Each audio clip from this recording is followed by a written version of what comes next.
Right, so good evening and welcome to Upfront on the Joy News channel with me, Isaac Ofieje. And tonight we delve into a critical matter that has captured public attention in a move to address the ongoing discussions surrounding the remuneration of public officials. President Akufo-Addo has taken a significant step by inaugurating a 5-member remuneration committee. Now, this committee will be chaired by the experienced Dr. Janet Fofie, a retired Article 71 office holder herself, and they've been tasked with a crucial mission. And the mission is to provide, recommendations on the salaries, allowances, and facilities and privileges of all available Article 71 office holders. Now, as our nation grapples with the present economic challenges, the spotlight has been intensified on the remuneration of Article 71 office holders. The President's comment on what we usually call as gratia reflects the growing public discourse on whether the current compensation aligns with our Constitution imperatives and economic realities. Now, tonight, we engage in a comprehensive conversation that will dissect these assertions and examine the complexities of and provide insight on the ex gratia at the backdrop of an economic uncertainty. After this short break, I'll be joined by my guests, and they will help me analyze and understand the intricacies of this topic, ex gratia, in the heat of economic crisis. Stay with me, we'll be right back.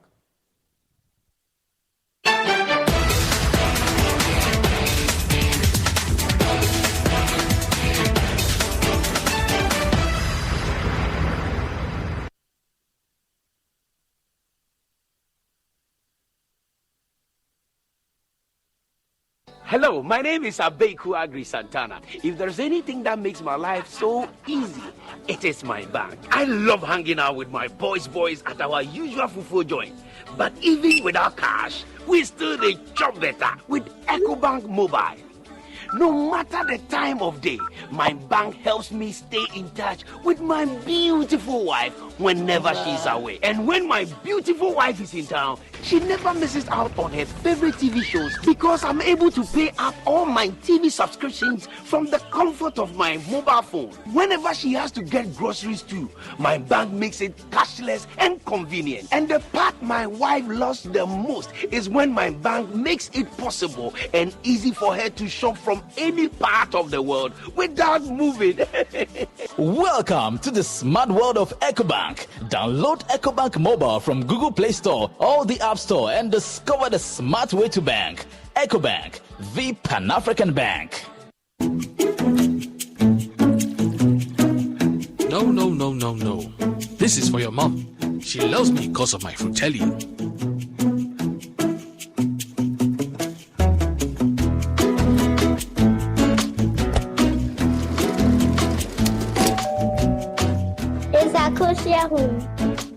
Would you like my fruitelli? Fruitelli, all natural fruit juice and the perfect way to the heart. Who loves you because of your fruitelli? This advert is... Hello there.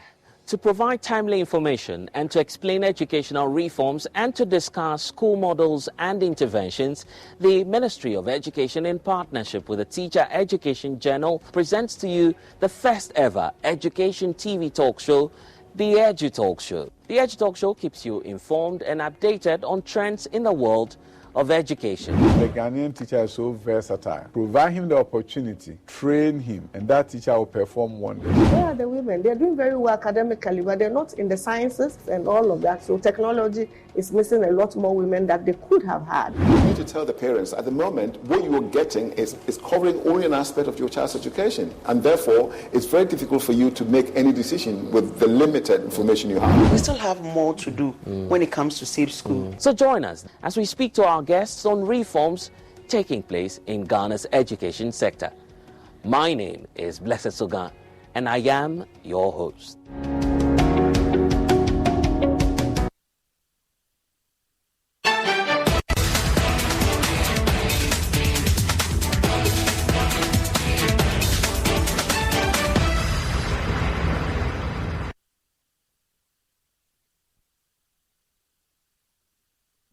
All right, and thank you very much for staying with us here on Upfront. Now, tonight, to help us delve into this conversation, my guests have all joined me via Zoom. Professor Ransford Gyampo is a senior lecturer at the University of Ghana, Political Science Department. He's also the president of UG-UTAG, and Martin Pebu is a legal, practitioner. He also helped me, analyze this situation. But before that, I want us to look at the Article 71 office holders. If you are at home and you are wondering who are these Article 71 office holders, let's do some small analysis on these Article 71 office holders. So this is a system that many have termed as the scratch my back, I scratch your back, situation. So if you look at the salaries of, these people that you see on the screens are actually determined by the president on the recommendation of an emolument committee. Presently, what it is currently in state will be the Dr. Janet Fofie Emolument Committee.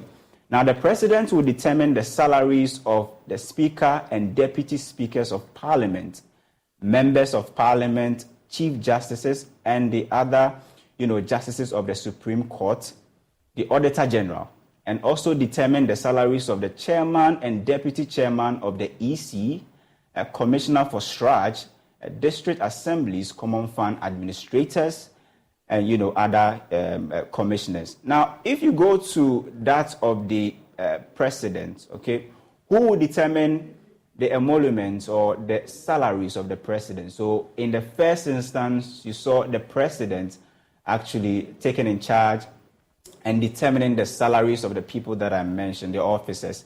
Now, the president's salary would then be determined by Parliament on the recommendations of the committee. So, the salaries of the president, the vice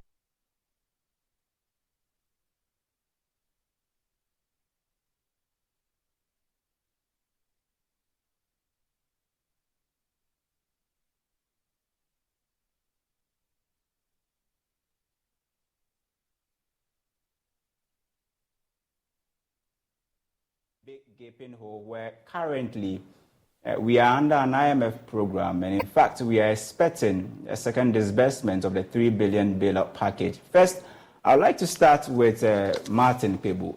Martin, do you think that legally, although the president said this is binding and every president is required to set up this committee, do you think that this was avoidable? Well, it's interesting. In one sense, yes. In another, I'll say no. Once it says review, so let's do this. All is not lost. Once they are going to review, they are also not bound to automatically increase. Yes, let's make that point strongly. The committee is not bound to automatically increase the various.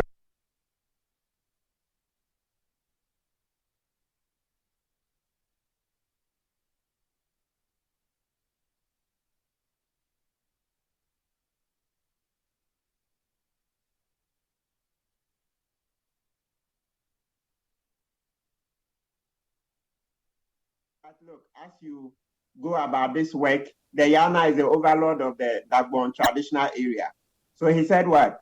Remember the nurses, remember the teachers, etc.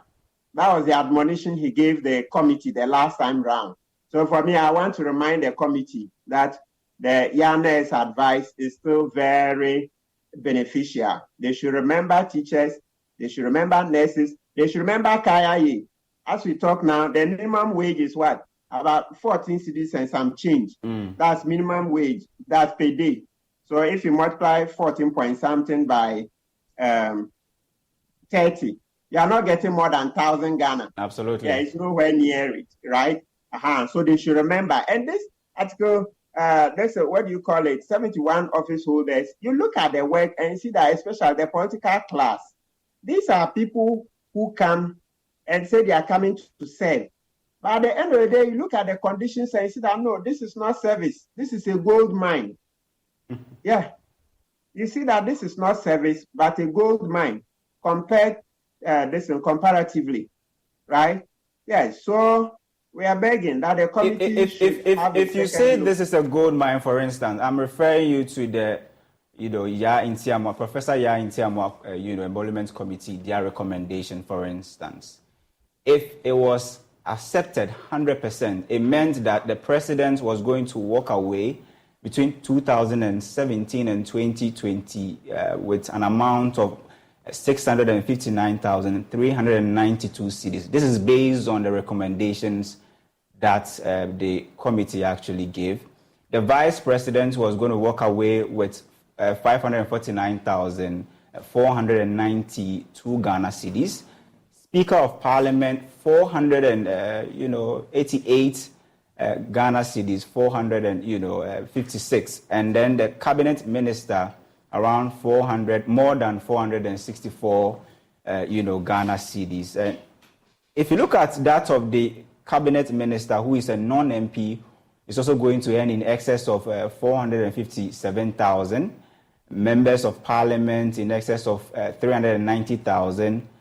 Members of the Council of States, whom we saw one of their members, Tobia Feather, actually returning what he received, in excess of 366,000 Ghana cedis.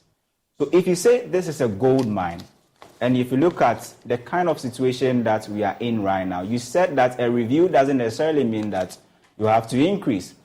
But I've been studying the data, and if you look at all the emoluments committee, I have not seen, if you can correct me, anywhere that an emoluments committee decided to hold constant the salaries of probably the president or the top people who are actually in this Article 71 bracket. Yes, I missed the last part. So you've not seen anywhere that the committee did what? If I look at the Ya in Tiamwa and then the Green Street, all of them, their committee reports, the amount that the president or the Article 71 office holders have to walk home with every month, you do not see, they saying that it should be held constant for 4 years. There have been upward adjustments in almost all of these, recommendations of the committees. Excellent. Yes. So you've not seen it being held constant. Yes. And that I agree with you. That it's always been going up. But the difference too is that at that time, there wasn't as much public concern about these figures as there is now currently. So you see that there's been a build-up over the years. It's taking time. If you look at 1992 Green Street report, when we started our democracy in 92, so the first Green Street report in 96 or somewhere there, whatever, I've forgotten the year, but the first Green Street, not many people were that literate. So if you even look at literacy rates between the early 90s and now, everything is gone up. Then you come to engagement, political engagement. Now we are more interested because we've learned at a very high price that wise people who refuse to participate in governance are ruled by fools. So because of that, we are all getting involved, right? Mm-hmm. So all I'm saying in one word is that political consciousness has gone up high. It's gone up very high now. And so public opinion is against the willy-nilly increment. Oh, by all means, let it go. By all means, let it go. No, that's why even for the first time, you hear the president himself even cautioning them. If cautioning is too strong, maybe we say reminding them of the times we are in. Because the president himself knows that we want his head. The president himself, the citizens want his head. We want him out because he has misled this country, and so now he's giving us hard economic times. Times are very hard. We are hungry, we can't buy food, etc.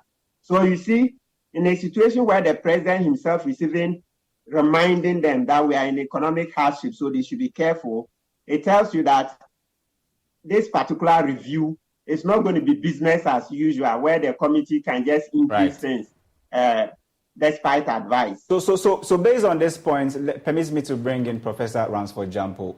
The president says that, it's a constitutional mandate and I have to do it. But do you think that this could have been avoided? No, as for the review, no. Let's not run away from a review. It's rather Martin, let me pick the thoughts of Ransford Gyampo on this, Prof. Do you think that this was... You are asking whether it could have been avoided. Avoided, what absolutely. Could have been avoided? No, what are you saying could have been avoided? The setting up of the committee, could the president have said that, let's just go with what the Intiamwa, committee actually preferred and not set up a new committee based on the economic challenges? The constitutional provisions are meant for us, and so we operate them. And when we are operating them, we don't have to behave like robots. We behave like thinking people in society. And so we look at exigencies of the time and decide on what we can do and what we can't do. I think that my friend Martin has a lot of optimism about what the president said and what the committee can do. I mean, that is fine. I don't believe in whatever they want to do. In our part of the world, the idea about review has been illiterately and ignorantly interpreted as upward adjustment. Anytime we talk about a review of something, people look at it from increasing. If the Electoral Commission is told by the Constitution or by the electoral rules to review constituencies, it interprets it to mean that more constituencies will have to be added. From 1992 up to now, these reports and committees on emolument have oftentimes reviewed what was existing, and their review, they have ignorantly interpreted that to mean upward adjustment. And so times are hard. And if they are being tasked to review what is there and to come out with a new one, I foresee them increasing whatever is there, which for some of us is even outrageous. And so I don't believe in what the president said, that they should factor what other people are saying. I mean, that's just a politician talking. I mean, is the president or the president of Ghana when we are told that times are hard, and yet when times are very okay, when things are okay and we were touted as one of the fastest growing economy, we didn't see the wisdom in constructing a new headquarters for Bank of Ghana. When we are living in economic miserization, is the president not in Ghana and seeing to it that Bank of Ghana is constructing a new head office?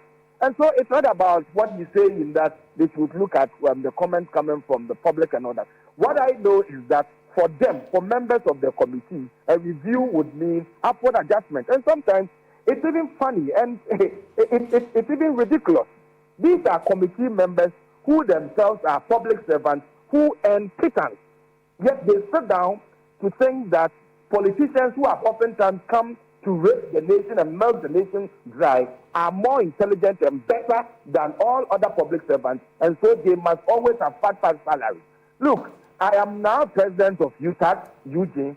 I am looking forward to more instances where we are going to fight for better conditions of service. And so, if their outrageous conditions of service that they are enjoying now is not enough, we look forward to increasing it so that we can have more basis to also fight for better conditions of service. As well, yet to cancel for comedy. It's only a few people who are enjoying the booty of the nation. But some of us, we are no longer prepared to sit down to sacrifice for the greedy politicians to milk us dry. And so let them go and interpret review of the emolument as upward adjustment. Let them go increase it for themselves. We live to see. We would also use it as a basis to make more demands on the state. Thank you. So if you are making more demands, then government is telling you, they have a very simple message for you. If you look at our revenue, for instance, this year, Don't be saying this. They should look at our revenue this year and let that inform them in whatever they do about the tax that has been given to them.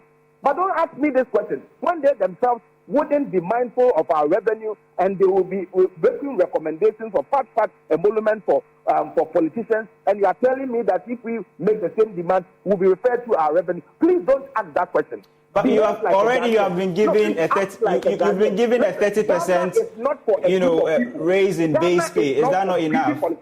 Ghana belongs to all of us, and so don't ask those questions. None of the politicians, is better than those of us who teach them. And so let them go and interpret the idea of reviewing what was in existence to mean upward adjustment. And let's see.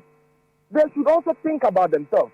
You sit down as a poor civil servant, and when you are given this task to go review emoluments for public for other appointees, then just because of the letter that you may be given as a committee, as committee members, you use that opportunity, instead of using that opportunity to think about our peers and to think about the fact that we don't have, you use the little opportunity you have to go and make a recommendation for other people, behaving as if they are better than you or they are better than the rest of Ghanaians.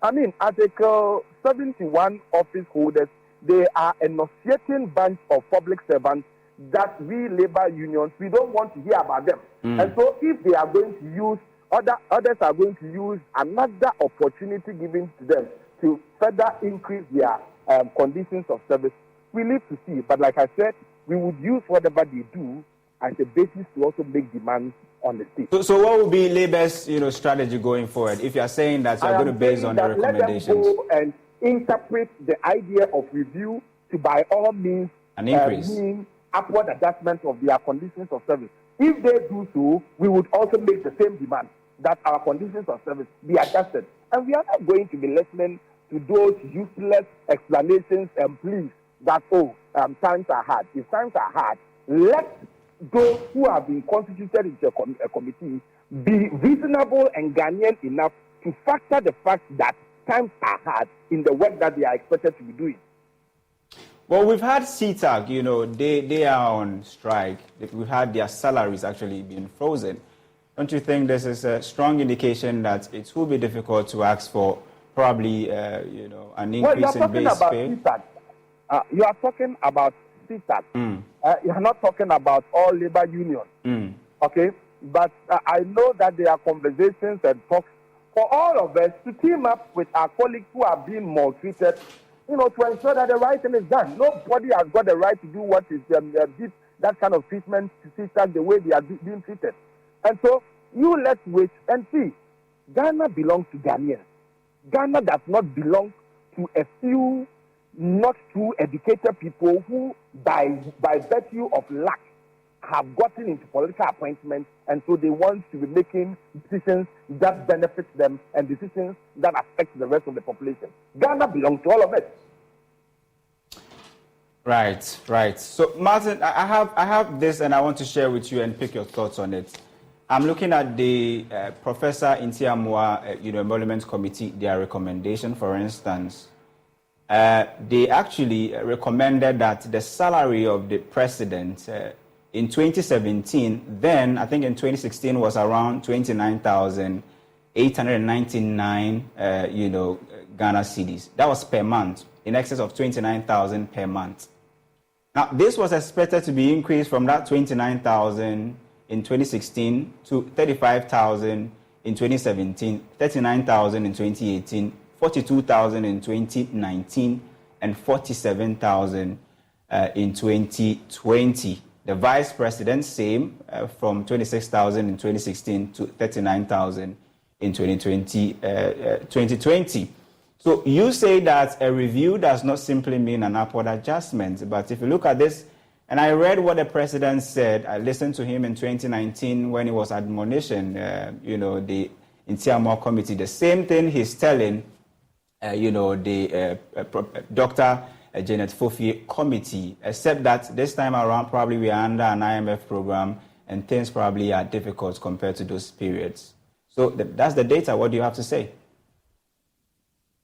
Yeah, so if you look at the figures, what we shouldn't forget is that apart from this, when it comes to the president and the vice, and a number of the Council of State, it's not just these figures. Let's say president, we give him our best food. He has the best of food, chefs, water, electricity. He doesn't even pay tax, etc. So even when we say gold mine, it's not just these figures. The other things, the perks that come with the office. So it's a lot. Look, those ones, when you put them together, they are several times bigger than this 47,000 you see for per month. Absolutely. Look at the food, and it's not just the ordinary food you and I eat. The best of food, wine, entertainment, etc. Look at the electricity, water, free. They sleep in air conditioning, etc. Right? It's a lot of money. It's a drain on our public purse, right? And don't forget too that actually the reason, if you check, one of the main reasons we're against these federal increments and the rest are that it's an open secret that they make money from the contracts they sign. It's an open secret. Look, Oforiata, for instance, the bonds that we lent, that's the money we lent to government through bonds. His company, Data Bank, is involved. So he's made over 150 million from these bonds. Look, Martin, do you have evidence? Do you have evidence to back these claims? Do you have evidence to back? I think there are too harsh. Do you have evidence to back them? Oh yes, it's out there in the domain publicly. You Google it. You see when he went to Parliament, the parliamentarians asked him how much has Data Bank made from our bonds, and he gave the figure. It's about 150 something million. That was as of then, and since then we've borrowed and borrowed more. Look, please send your reporters to go to SIC. Let them interview SIC, State Insurance Commission. Most of their works, Oforiata's Insurance Enterprise has taken over. SIC, they are crying, because most of their contracts are gone to Enterprise, right? So the point we are making is that the real anger is not this 47,000, the several times that they also enjoy the food and the rest. No, the anger is because of the contracts. The contracts they take over. They make more money, hundreds of millions. So it's like, Master, you've made hundreds of millions. Why do you come and take these small sums as well? So that is it. So please, anytime you are discussing Article 71 office holders, if you don't discuss the contracts and the monies, that money, the contracts ministers sign, can you imagine, my brother? Let's say take Minister of Finance, Oforiata's own, all the contracts each year. You think they will spend hundreds of millions and they just pay the contractors clean? Nothing goes to the minister and his lieutenants. No, they make a lot more money through that. The government businesses. So look, it's a ticking time bomb. What has happened in Gabon is even a joke. Yeah, we've been saying it. Listen, Arab Spring is in Ghana. The way people are despondent, the day it will tick off, the president will be sorry. So they better make sure they don't increase this and they should actually even reduce. And like I've been saying elsewhere, look, all this anger, we are angry about the increment. It's not everybody in Article 71. Let's be clear. The judges like this, the judges don't make much. You want to have a strong judiciary, make sure that they are well paid so that there won't be corruption in the judiciary. But the political class, for them, apart from these monies you see here, as I told you, they are making extra hundreds of millions from the contracts they sign. So it makes Article 71, this money, this is just chicken change. These ones are chicken change. So we need to actually reform, make sure that we don't have corruption. As long as corruption is high, then people will be against the conditions in the Article 71.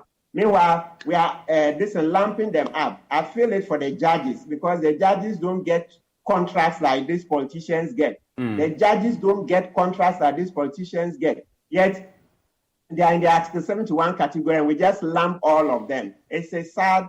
So are you saying that there's some sort of classification even in this Article 71 office holders, although they may exist in the per month salaries and then also the total ex gratia that you take home? Is there absolutely a clear, you are very clever, my brother.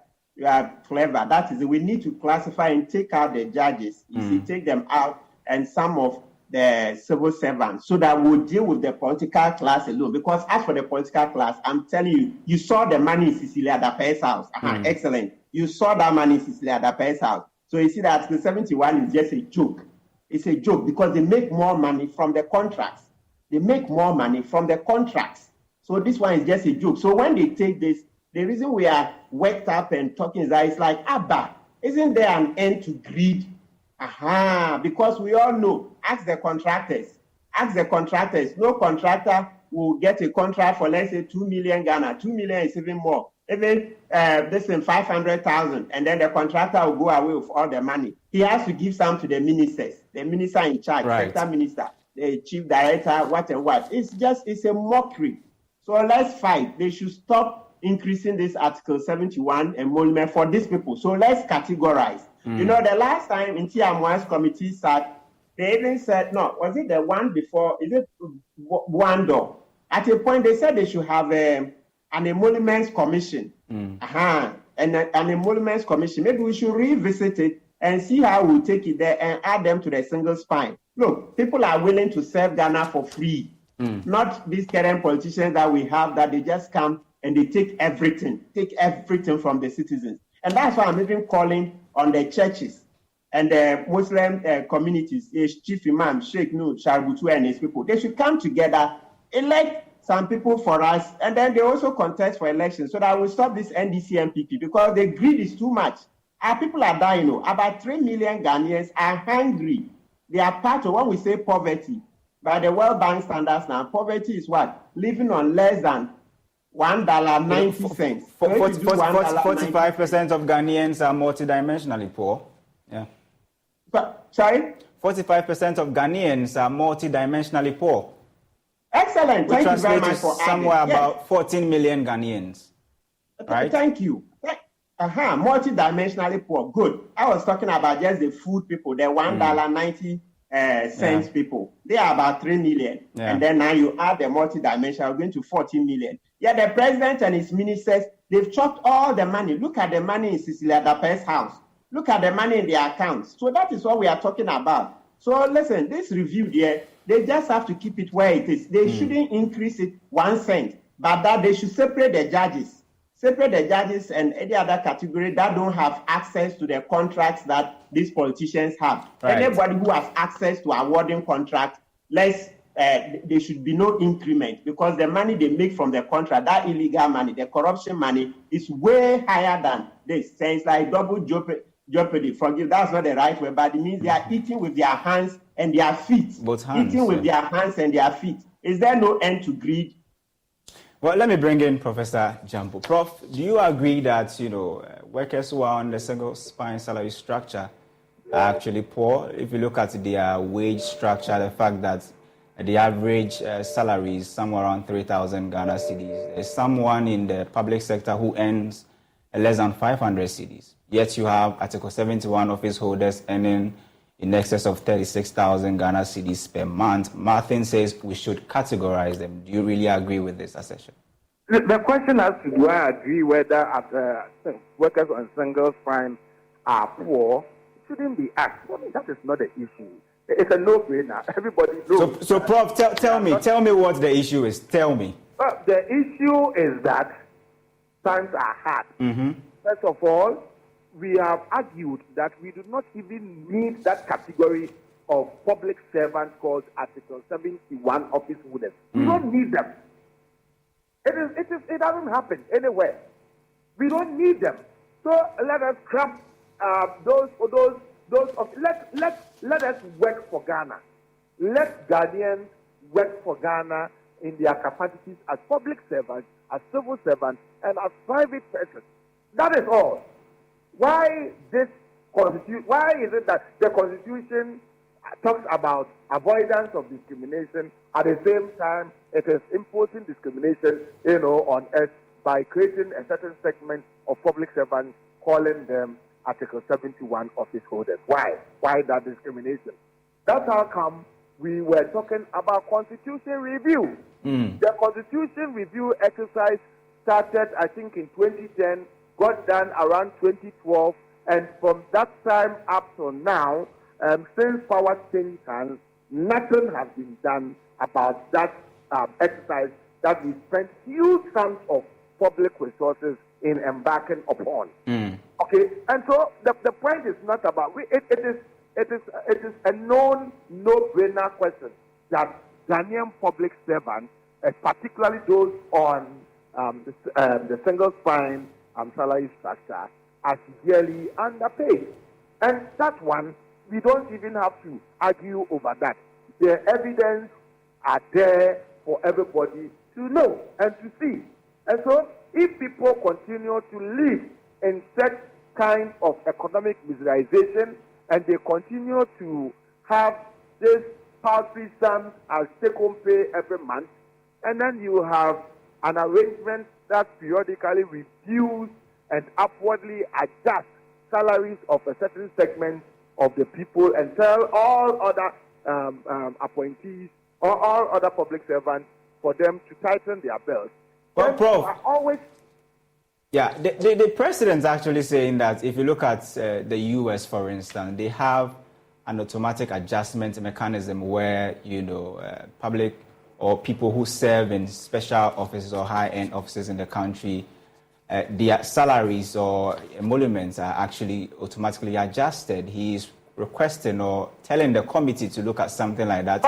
He said it in 2019. He's saying it right now. In the first place, why is the president even doing this? Why the comparison to the U.S.? Are we the same in terms of advancement? Absolutely no. Are we the same in terms of resources? Are we the same?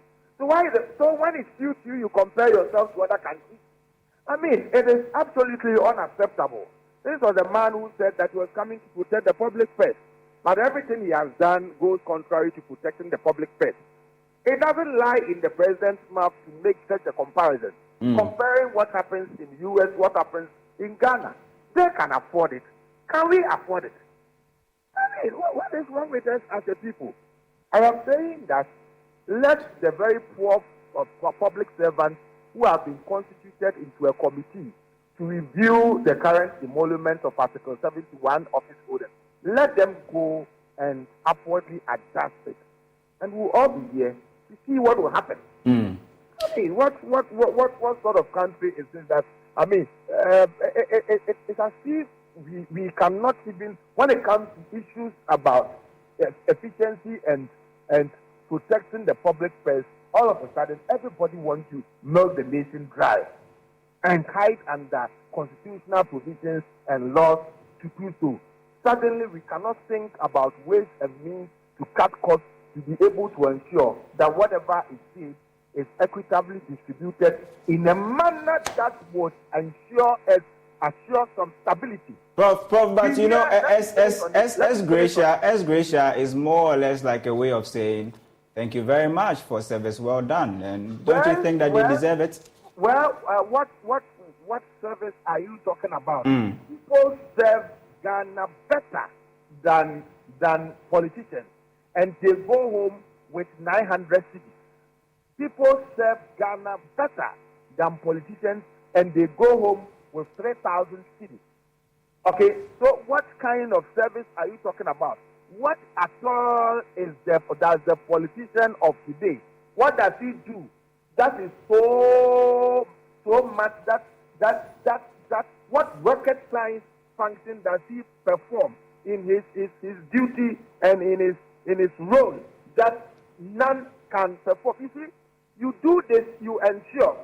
If I were President Akufo-Addo, I would have insisted that the public cake in terms of salary be equitably distributed so that you yourself, you can have a certain peace of mind to govern.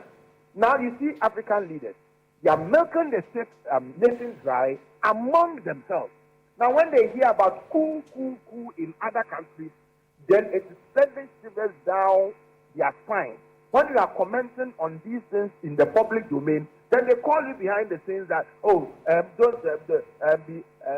be cautious about your comments. Otherwise, you may be inciting other people. But the point is that the antidote to the threat of coup is not in calling people on the side and trying to talk to them not to be mentioning it.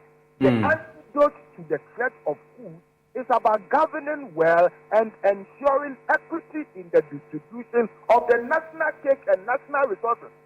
Not you will chop, your stomach will blossom, and you cannot even tighten your belt, and then you are asking other people that they should drink water in anticipation of the dry season. Well, they say burden sharing. You know, you have to help us, carry the burden. Well, we will. I mean, why not? If it is burden sharing, if we have to share the burden, it doesn't mean transfer the burden to other people while you carry no burden. If it is about burden sharing, haven't you seen in other countries where leaders got into power? It happened in Senegal, where a leader got into power and said, "I've half my salary. I'm taking 50% of my salary," as a way of telling the public servants that we are in hardship. Isn't it the people in government who said that they had their own resources? Didn't they tell us that they had their own mansions? Didn't they tell us that they had their own 4x4s before they got into power?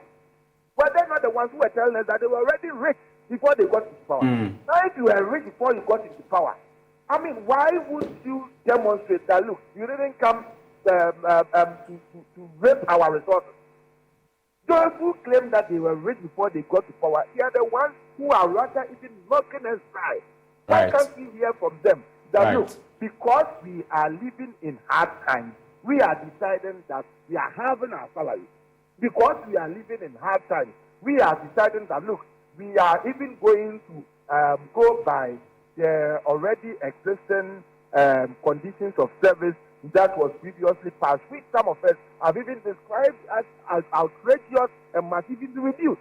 Right, but the person is being told that, well, it's a constitutional thing, and so we have to put in place another body to do what. And I'm saying that let those people who have been constituted in that committee, let them go and behave that or think or insinuate that politicians who are not too much well educated, let them go and behave or think or insinuate that they are better than the rest of Ghanaians in terms of conditions of service and in terms of salaries that will have to be given to them. Let them go that route and make those recommendations.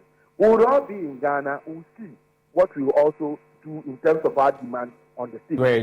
Great. Prof, allow me to bring in Martin. Martin, I'm looking at this. Let's have this analysis. So you have, Article 71 office holders who will be going home probably on retirement, some of them on retirement, and government has a special way of saying thank you to them in ex gratia, not just in monetary terms, but some in other assets. And here you have public servants who, because they knew that they will be going on pension, they actually bought bonds so that when they come on pension, they can have, these monies that they can use to take care of themselves by, take care of their medical bills and other things. They are being forced, or they have actually signed on to a domestic debt exchange program, and most of them have suffered indirect haircuts. Now, here lies the key. This is a government, or this is Article 71 office holders. Don't you agree that if public servants and pension funds, individual bondholders have agreed to participate in the domestic debt exchange program, why can't Article 71 office holders also say that, look, we know times are hard, we are also taking a haircut on probably ex gratia? Oh, great. You make a very brilliant argument. Yeah, it sounds good. Yes, so we can do that for the politicians, the ministers, the president, vice, those people. We should exclude the lawyers and judges? Yes, the judges them, because I see them every day, and Charlie, they don't make it that big. No. They don't have access to contracts. Ministers are awarding contracts. Hundreds of millions. So they get, gifts, illegal bribes, etc. These judges know. And remember, the context is that when the announced expose came, it meant that we had drawn a line under corruption in the judiciary. We don't want it to return. So when you cut back, you ask judges to cut back and the rest, you push them into poverty, you are inviting corruption back. No. You want a society to be strong. Don't play with your judiciary. Don't play with their salaries. But for politicians, we all know that they are making millions. Just remember the Cecilia Dapa matter. Just remember it. Apart from the Cecilia Dapa matter, remember Edubuahin sacking. Edubuahin asked for a few $1 million so that he will give the vice president. Is that not so? And that's how he was sacked. That was the allegation. That's how they do their business. So they make millions. I see I've been talking about this. It's an open secret.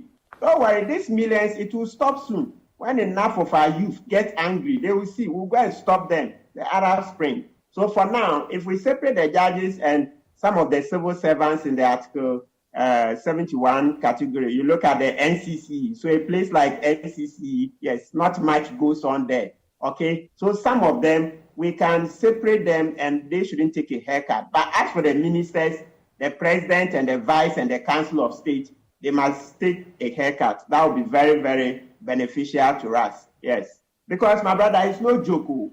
It's no joke. $1.90. So lots, about 3 million Ghanaians live on less than 24 Ghana cedis a day. 24 Ghana cedis. I'm sure for some people it's a snack. It's just a snack, one drink. Yet a whole family, most of them live on 24 Ghana cedis a day. Let's do something to help them. The president has said he can't do the job anymore. He's waiting for the next leader to come and take us out of the difficulties. That's why I said, let's go for an early election, and Article 60 plus 13, where it says, where the president and the vice resign, we must have elections within 3 months when the speaker is in charge. So the churches, the chief imam, they should come together and give us a candidate to rival NDC and MPP. Then we'll see how it goes. Let's continue the conversation on this legal theft. Do you think that it is possible for us to review this Article 71 in our Constitution? Oh yes, absolutely. Look, even the thing is that I think Professor Gyampo made a point. Let me go to the Constitution. There is no part of the Constitution that says that the figures must always go up. No, there's no part, and no figures are written there. Maybe we should read it and see. It says salaries. Yeah, you see, 1 second. It says that the salaries determined, for the purposes of this article, and except as otherwise provided in this Constitution, salaries include allowances, facilities, and privileges, and retiring benefits or awards. And retiring benefits or awards. That's the one we've been calling ex gratia, or some say ex gratia. The point is that, so you see in the Constitution, no figures have been written. Absolutely. No figures have been written. So the problem has been coming from the committee members who are eager to do something to please the people who have appointed them, even against caution, even against reason. So it's the committee. The committee often is not independent enough. That is where the issue Martin, please. Independence. I know independence is a big problem here. Our politics is kokofu football. So your brother is in it, then he calls you to come and play. So the president will call people he trusts, who do his bidding. He won't call people who will be very objective. No. It's about Martin, keep this energy for me. Keep this energy for me. It's all about independence. Permits me to bring in Dr. Abu Sakara Foster, who is the leader for NIM. Doc, I'm sure you've been monitoring, and then, the president says that Emoluments Committee, the Constitution mandates me to do so, but look at the current economic situation before you do your recommendation. What's your first take on this, Doc? I think the first point is that the civil society and many others have been calling for them to look at these Article 71 holders and their emoluments for a long time. So it's not just about the economic condition. Even before the economic condition, there was a need to look at it. And the need is this. Number one, there are those who are holding political appointments and those who are holding public service appointments, like the judges, etc. Now, they're a different category of people because they're full-time people and we treat them differently. The comment we're making is with respect largely to the political people who come and go. And there was a time, if you remember, in our Constitution, when Parliament was not full-time, people used to come and then go back. They come, stay for a couple of months, and then go back to their constituencies. So it showed that the job could be done. Now people made it full-time and decided that because it is full-time, they should have some, extra emoluments to compensate for the jobs that they are leaving behind in order to serve us in Parliament. The first point is that this is a voluntary thing. Nobody has forced anybody to come and serve in the office of the president or in the executive or in Parliament for that matter. So if you decide to do it, you know why you're doing it and what you expect out of it. So don't ask to be compensated. So, Doc, in this case, if you look at our economic situation and the fact that we have to do a whole lot of things, debt exchange program, do you think this was avoidable? Could the president have said that, come on, let's go with the recommendation made by the Professor Ntiamoa committee and not set up a new one? the point here is this. We are talking about the rationale for the emoluments package under for Article 71 holders right from the beginning as a principle. And what the point I'm making here is that as a principle, it is not right. It is not fair. You cannot overcompensate a certain group of people who have chosen by their own will to come and serve the nation. So the first point is that we have to look at that whole package from a different perspective. It has nothing to do with the current economic conditions, okay? It is just not fair to have a system where everybody is working for the country, but some people are getting 1 million times what the ordinary person is getting. So we have to rationalize that. Secondly, if you're saying it's because you're working in Parliament full-time, as a matter of fact, we have to reconsider whether we need people in Parliament full-time or not. And we also have to reconsider whether the same people should be serving in Parliament for 2, 3, 4, 5, 6 terms, getting several kinds of extraction.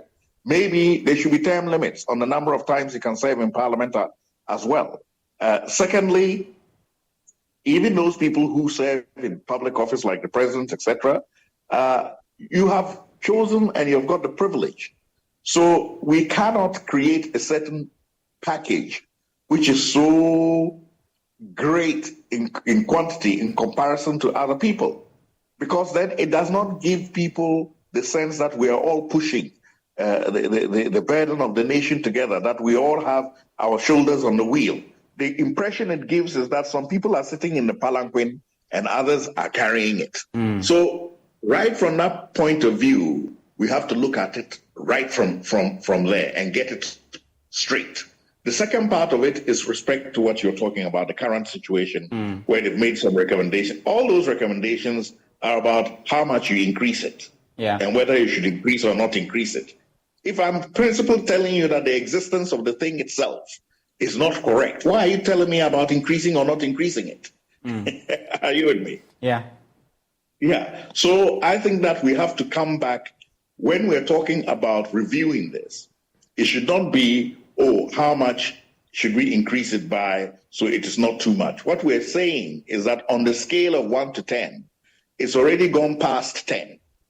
Other people are on number 1. It has gone past 10. It is in the hundreds. So let us get it correct so that everybody in the nation feels that they all have their shoulder on the wheel. And proportionally, we're all earning things. We don't expect everybody to earn the same amount of money, but then we expect people to earn proportionate to what they produce. And if indeed people deserve those huge salaries, why have we got ourselves into such an economic mess if they were such geniuses? Right. So Martin and then Prof, I would like to take your final comments, just 30 seconds. What will be your final comments on this as gratia? Do you think it's now time to scrap it, entirely, or we should go ahead with it but regulate it? Let me start with Martin. Okay. So as I mentioned, the Buando committee, Buando, said there should be the emoluments commission, right? So we should look at it, that taking it to the commission so that it's more structured, and especially giving independence will help. You go to the United States, parliamentarians, their salaries don't increase like the way it increases in Ghana. No. Ministers, no. You check US. Sometimes over 20 years, and they would not have increased the salaries of parliamentarians. Just Google the US Senate and Congress. They don't increase their salaries like that. So we can learn, because now this thing is politics is becoming, not that it's proven to be a gold mine. So politicians people who haven't even worked at all, they come in, and after a few years, you see that they have become millionaires. Then the rest of us are made to look like we are lazy. Because they have come and they have access to contracts, they steal. And then they go. You see. Prof Gyampo, 30 seconds, your final submission. Well, the challenges we face as a developing country and the bad governance of our country, as well as the incompetence in handling them, doesn't warrant any crop of people being treated differently in terms of emoluments, salaries, and conditions of service. We are all Ghanaians. Ghana belongs to us. It is important that we ensure equity in terms of distribution of salaries and the national kick, so that tomorrow, when our presidents hear of coups elsewhere, they would have the peace of mind Great. to relax and to sleep and not be feeling threatened because there is no equity in the system. Great. Absolutely. Gentlemen, I'm so grateful that you could join me. And this has been Upfront on Joy News. You can find more of our stories on myjoyonline.com.